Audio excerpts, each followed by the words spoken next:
Hello student, अस्सलाम वालेकुम, welcome back to my channel. मैं हूं इंजीनियर उस्मान खान और आज हम डिस्कस करेंगे चैप्टर नंबर 1 के कॉम्प्रिहेंसिव क्वेश्चंस को। ठीक है। कॉम्प्रिहेंसिव क्वेश्चंस का दूसरा नाम होता है लॉन्ग क्वेश्चंस। तो हम देखेंगे कि जो एक्सरसाइज के अंदर हमें लॉन्ग क्वेश्चन दिए हुए हैं वो कौन कौन से हैं, और ये सारा कुछ आप पहले से याद करके आ चुके हो चैप्टर के बीच में।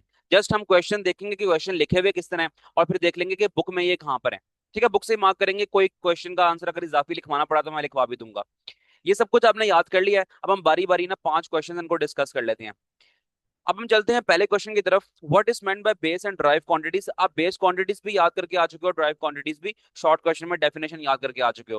Give the names and the symbols of SI base unit. और एसआई बेस यूनिट है ना, उनका टेबल बना हुआ है एक, तो वहां से आपने याद कर लेने हैं। मैंने शॉर्ट क्वेश्चन पढ़ाए थे, उस टाइम भी मैंने डिस्कस किया था कि वो आपने चैप्टर के बीच में से याद कर लिया है। तो ये शॉर्ट क्वेश्चन में भी गिवन थी ये चीज, और यहाँ लॉन्ग क्वेश्चन में दे दिया इन्होंने। अब ये कहाँ पर है बेस और ड्राइव क्वांटिटीज की डेफिनेशन, वो मैं आपको दिखा देता हूँ। लेकिन जब मैं पढ़ा रहा था उस टाइम भी मैंने मार्क करवाई थी ये। तो जी, अब हम देख लेते हैं यहाँ पर। यहाँ पर आप देखें, यहाँ पर लिखा हुआ है the scientist have selected arbitrarily some quantities to play a key role, these are called base quantities. ये हो गई बेस क्वांटिटी की डेफिनेशन। आगे लिखो, देखो, all the quantities which can be describe in term of one or more base quantities are called derived physical quantities. ये हमारे पास हो गई ड्राइव क्वांटिटी की डेफिनेशन। पहले से भी मैंने मार्क करवाई थी जब मैं टॉपिक पढ़ा रहा था ये वाला। अभी फिर दोबारा एक लॉन्ग क्वेश्चन में वहां पर आ गया, तो हम यहाँ पर दोबारा डिस्कस कर रहे हैं। आगे चलते हैं।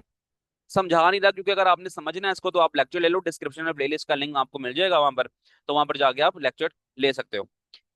अच्छा जी, यहाँ पर एक कहा था इसने कि ऐसे यूनिट्स है ना उनके, आपने नाम लिखने हैं, उनका सिंबल लिखना है, तो वो ये लिखे हुए हैं। आपने पूरा टेबल ही याद करना है, लेकिन जस्ट सिर्फ क्वेश्चन में जो आज चीज है ना वो ये दी पूछा हुआ है उन्होंने, तो हम जस्ट ये बता रहे हैं। लेकिन याद पूरा टेबल करना है, ये टेबल भी पूरा याद करना है, इसका टेबल भी पूरा याद करना है।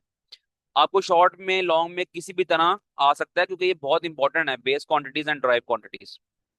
ये पहला क्वेश्चन हमने डिस्कस कर लिया कि क्या गिवन है। इसके अलावा हम देखते हैं अब अगला क्वेश्चन। यहाँ पर हमसे कहता है कि give 3 examples of drive SI units. ठीक है ना, अभी हम टेबल देख के आए हैं। अगला वाला वो एसआई यूनिट्स की यहाँ पर एग्जांपल्स नहीं, तो आपने 3 मांगी है, लेकिन आपने या तो सारी सारी साथ करनी है। 7 क्वांटिटीज हैं, आपने साथ के साथ याद करनी है। इन्होंने यहाँ पर 3 मांगी है। How they are derived from base unit describe briefly. कि ये बेस यूनिट से किस तरह ड्राइव हो सकते हैं, इनको आप एक्सप्लेन करें। अब किस तरह ड्राइव हो सकते हैं, आप अगर यहाँ पर आए ना, तो यहाँ पर बुक के अंदर ही हमें गिवन है कि ये किस तरह ड्राइव हो रहे हैं बेस से। बाकी मजीद अगर आपने समझना है तो फिर आप मेरा लेक्चर ले लो वो वाला।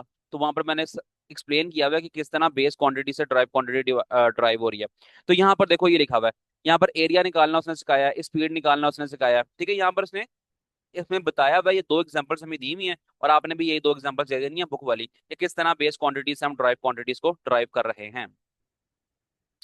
आगे चलते हैं। चलो भाई आ जाओ। ठीक है, यहाँ पर देखो दिखा state the similarities and difference between vernier calliper and micrometer screw gauge. Vernier calliper का लॉन्ग क्वेश्चन पूरा याद करना है। माइक्रोमीटर स्क्रू गेज का लॉन्ग क्वेश्चन आपने पूरा याद करना है। कहाँ से करना है, बुक से करना है। और अगर समझ नहीं आया तो मेरा लेक्चर ले लो, जाके समझ लो। और मैंने वहां पर मार्क करवाया था कि लॉन्ग क्वेश्चन आएगा तो किस तरह इसकी हेडिंग्स वगैरह बनानी है। इसके अलावा इसकी सिमिलैरिटी और डिफरेंस थोड़ी बहुत मैंने लिखी है, वो आप देख लो, चाहो तो नोट कर लो उनको। सिमिलैरिटीज कहते हैं एक जैसी खसूसियात दोनों की। अब क्या है, अगर हम बात करें इसमें वर्नियर कैलिपर की, वर्नियर कैलिपर का इस्तेमाल measure small lengths diameter and thickness, screw gauge भी यही काम करता है। आगे चलो मेन स्केल। इसका मेन स्केल होता है to take first reading, it has the main scale to take first reading. जो हम लिखते हैं ना, रीडिंग लेते हैं, पूरी थिकनेस मेजर करते हैं, तो हम पहले इसमें मेन स्केल की रीडिंग लिखते हैं, फिर इसको प्लस करते हैं लीस्ट काउंट से मल्टीप्लाई बाय जो सर्कुलर स्केल होता है इस केस में, और इस केस में जो वर्नियर स्केल होता है उसकी रीडिंग लिखते हैं। तरीका मैंने सिखाया हुआ है किस तरह रीडिंग लेते हैं। तो बस ये वही बात कर रहे हैं यहाँ पर। अब लीस्ट काउंट की बात करें, दोनों का लीस्ट काउंट होता है। लीस्ट काउंट किस लिए होता है कि एक्यूरेट मेजरमेंट हमें ये दे सके।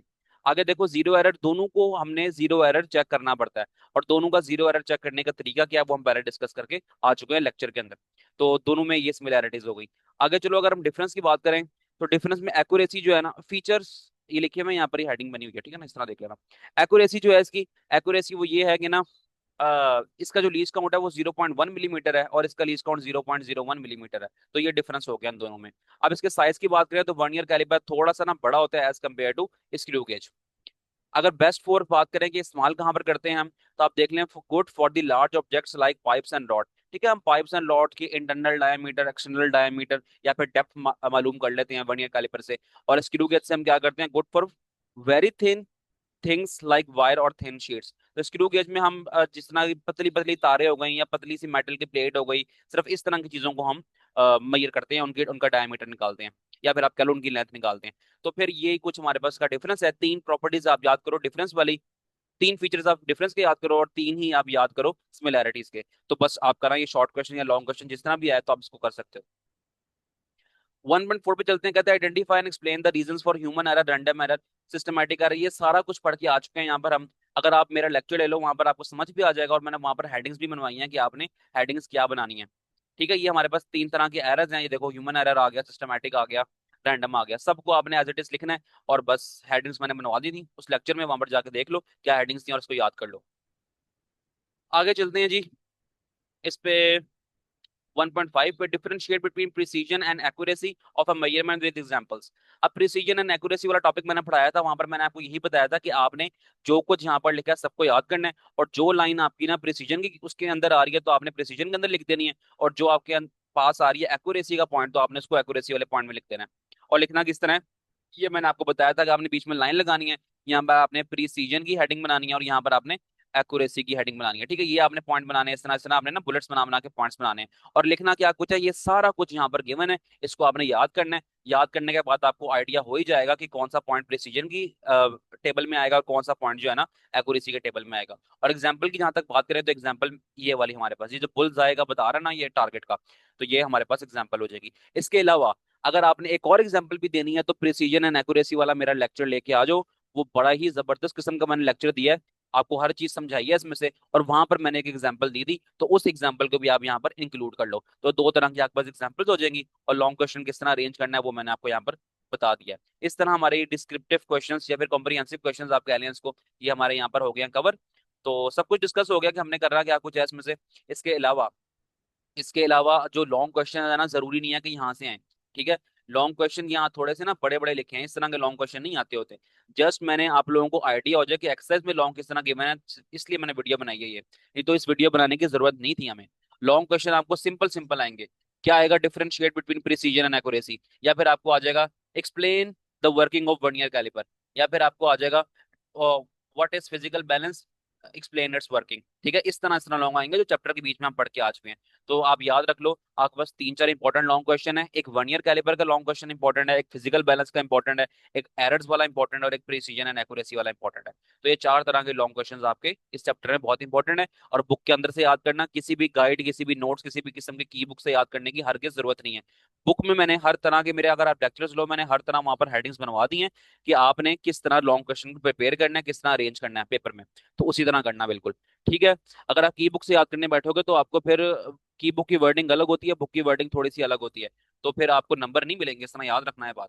याद करना है तो सिर्फ और सिर्फ बुक से करना है, और बुक में लॉन्ग क्वेश्चन की हेडिंग किस तरह बनानी है वो सब मैं आपको बता चुका हूँ। तो ठीक है, अगर हम इस लेक्चर को करते हैं खत्म, और मिलते हैं आपसे नेक्स्ट लेक्चर के अंदर। होपफुली इस एक्सरसाइज के हम न्यूमेरिकल सॉल्व कर लेंगे। अपना ख्याल रखें, वीडियो पसंद आई है तो उसको लाइक करें, चैनल को करें सब्सक्राइब। मिलते हैं अगली वीडियो में, अल्लाह हाफिज।